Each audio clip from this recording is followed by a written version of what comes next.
Hello everyone and welcome to another episode of The Jamie Hughes Show. My name as always is Jamie Hughes and today I'm going to be giving you my review of Game of Thrones Season 7 Episode 5, which was entitled Eastwatch. So if you want to keep up to date with all my latest Game of Thrones reviews and all of my videos, then make sure you hit that subscribe button. And as always with my videos, this review may include spoilers, so you have now been warned. And if you guys want more Game of Thrones content, then check out Costume Cinematographico. She reviews the costumes of Game of Thrones each week. So if you want to check out her channel, there's a link in the description or there's a link above my head right now. So I really enjoyed this episode of Game of Thrones, but this is the first time where it feels like the season is being rushed. Obviously, there is only 7 episodes. Those episodes are extended episodes, and I think this is the longest episode to date. And you could kind of tell this is the first time it has felt like they have rushed over some of the story and they have rushed over character development and plot points. There was something just a little bit off about this episode, and I do think it was the fact that they tried to cram so much in to this episode. So let's start things off. We started off finding out that Jaime Lannister had survived the dragon attack. As kind of predicted, Bronn knocked him off the horse into the water, and Bronn managed to drag him to safety. I would have liked, again, it felt like it was a victim to being rushed. I would have liked to have seen Bronn saving him a little bit more, you know, solidifying the fact that he risked his own life to save Jaime's. There was a great bit of dynamic back and forth, but as I said, this scene was quite rushed over. But as I said in the last episode, in my last review, this is kind of a wake-up call now for Cersei and kind of Daenerys, because you know, they've been teasing this dragon attack for so long, and now it's happened. Jaime has realised how powerful Daenerys really is, and he has to go and warn Cersei, because at the end of the day, she's going to get her arse handed to her if Daenerys decides to just fly the dragons over to King's Landing and boop, they're gone. Then we had the scene where Daenerys destroyed Dickon and Randall Tarly. Obviously, they are Sam's dad and brother. And this was a really great sequence. It was a really great bit of storytelling and character development, because Daenerys has been this person that is like, you know, I'm not doing this for the individual power, I'm doing this for the good of the people. And in the end, she was kind of a bit of a dick, maybe. I don't know. What do you think? I think she was kind of in the wrong to kill him that way, and even Tyrion saw that, because, you know, they had pledged the allegiance. They had been bannermen of House Stark and Tyrell before that, and then they pledged their allegiance to Cersei. And, you know, Randall Tarly kind of did have some valid points there. He is pledging his allegiance to a Westerosi born queen, not a foreign invader, as he put it. So, you know, he's standing his ground, and I thought Daenerys would have respected that. And for the first time probably ever, I've disagreed with Daenerys' choices. I don't think she should have killed the Tarlys in that way. I think she should have tried to convince them and done what she's been doing for the past 7 seasons, you know, talking to people and trying to get their best interests out of them. It just felt very odd, and for the first time it feels like Daenerys is going to be following in her father's footsteps, and it's kind of thrown my perceptions of Daenerys out the window a little bit. So it was a really great bit of character development, because it was nice to see again, although I didn't agree with it, it was nice to see she's making decisions on her own. She's not looking to a council as she has been in previous seasons. She is standing her ground when she is making her own decisions. So it was great, but not so great to see on that front. Then we moved back to Dragonstone, where Daenerys returned. We had the great little scene with Jon and Drogon. Nice little bit there. If, you know, if Jon is a Targaryen, which we believe he is, you know, he had the balls, and Drogon could kind of feel something when he was reaching out and touching him, that, you know, he was allowing Jon to pet him.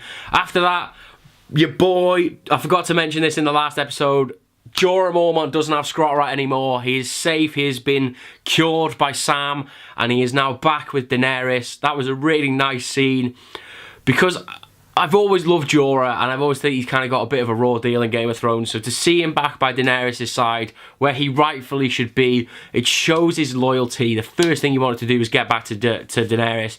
He's done that. And then he is leaving straight away, but he's leaving for the right reasons. That moves me on to kind of the next sort of sequence of what happened on Dragonstone, where they realise that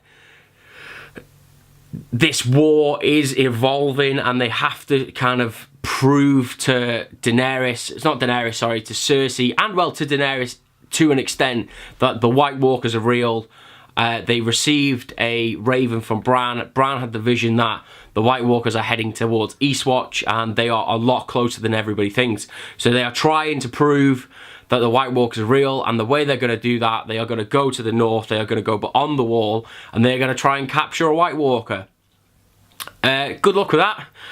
It's nice. It does kind of feel like it's divulged from the main plot, because you now have like 4 main characters that are now beyond the wall. So I'm glad of that, because it does kind of feel like maybe we're going to have another huge battle sequence coming in the next couple of weeks, which I'm all for. So it's nice to see that, you know, they have divulged a little bit and they are trying to build up side stories away from the main plot.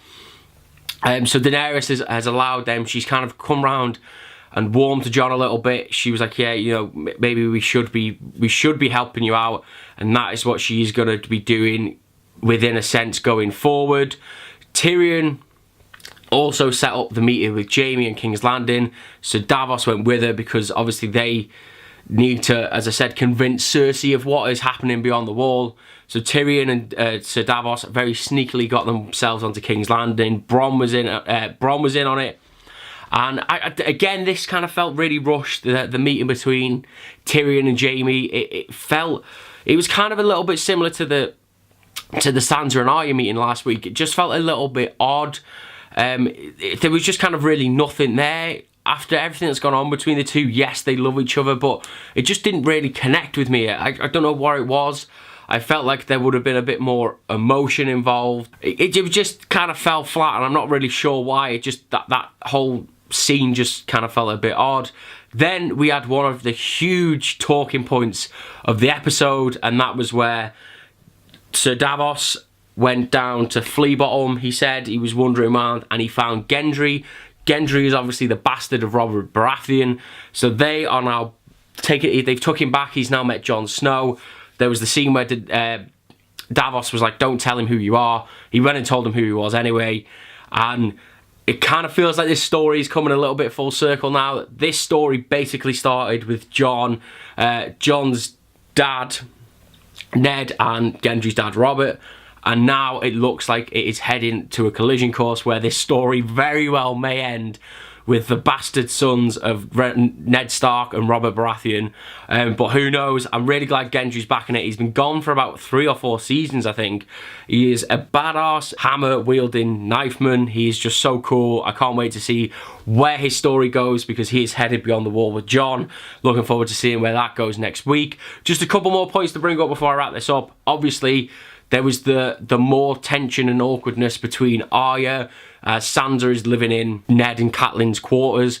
Again, that jealousy aspect kind of came out. You know, you've always had a sense for the finer things, as Arya put it. And you can see that jealousy seeping through. Again, I think that the fact that Sansa has all this power and Arya kind of has none. We had the scene with Littlefinger and Arya, where Arya was following Littlefinger around. There was the scroll, and I didn't really get a chance to read what was on the scroll, so for any of you guys that can fill me in, I'm pretty sure it has something to do with Joffrey within season 2 and 3. But if anyone can clear that up for me, what the scroll actually said, that would be a massive help. Let me know down in the comments below. We also had Cersei and Jaime, who are now going to be parents again by it's going to be Jaime's little deformed baby.